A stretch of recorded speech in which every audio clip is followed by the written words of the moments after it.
When you hear the name Albert Einstein, you probably think genius.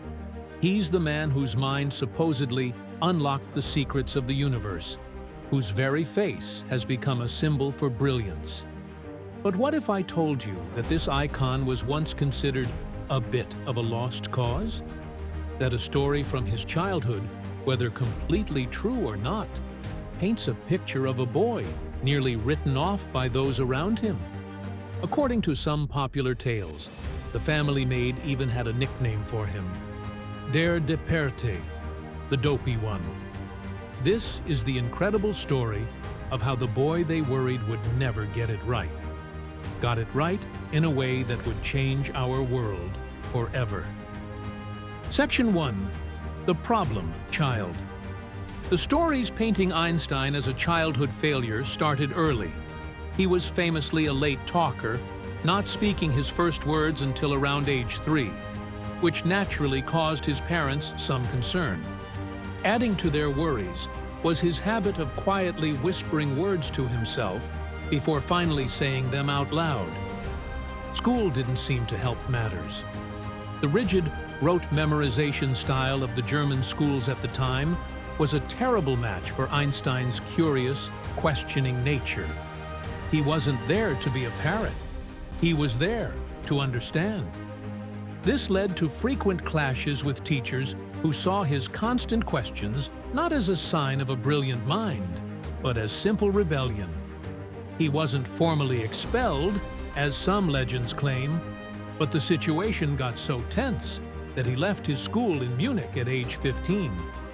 In a letter written years later, Einstein recalled a teacher telling him his mere presence disrupted the class for everyone else.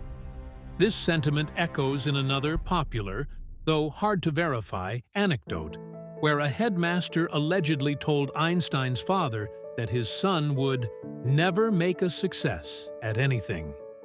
Even later, at the Zurich Polytechnic, his math professor, Hermann Minkowski, would famously call him a lazy dog, mostly because Einstein skipped the math lectures he found uninteresting. Section 2. The Turning Point.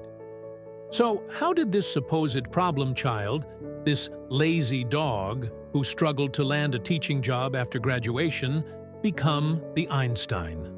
The answer, strangely enough, lies in a patent office in Bern, Switzerland.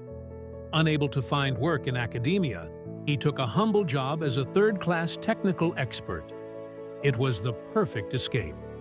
Away from the strict classroom and the pressure to conform, Einstein's mind was finally set free. His job required him to review patent applications, many dealing with the synchronization of clocks and the nature of electromagnetism. In what he called his secular cloister, he suddenly had the time and mental space to chew on the profound questions that had fascinated him since he was a boy. The very things that made him a bad student, his tendency to daydream, his questioning of authority, and his focus on big cosmic ideas over small, dry facts, were now his greatest strengths. He wasn't just a former student anymore, he was a thinker on the verge of a breakthrough. Section 3. The Miracle Year.